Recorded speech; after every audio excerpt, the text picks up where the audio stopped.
Assalomu alaykum yurtdoshlar. Qo'llab-quvvatlab podelitsiya qilinglar. Hozir juda ham vaziyat og'ir Rossiyada, Sankt-Peterburgda. Hozir militsiyalar ko'chaga ushlab, muammosiz bo'lsa ham olib borib Adelinaga o'zlarining pravasini kashat qilib, qarachi bahona topib deport qilyapti. Hozir menga birov telefon qilyaptiki, aka, meni patenim bor edi, meni registratsiyam bor edi, ofitsialni ishlab turibman. Ofitsialni ishlab turuvdim. Olib borib Adelinaga 2 yil oldindagi bo'lgan shtraplarni ko'rib, o'sha shtraplarni bahona qilib deport qilib jo'natib o'ryapti. Ehtiyot bo'linglar, Peterdagilar. Ehtiyot bo'linglar. Militsiyalar agar ushlasa, 4-5 so'm bersa, so'rasa berib qutulib ketinglar.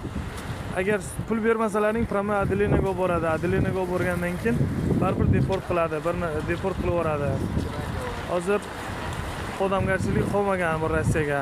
Odamni odam joyiga ko'rmaydi, musofirlar. Iltimos, qo'llab-quvvatlab podelitsiya qilinglar. Hamma ko'rsin.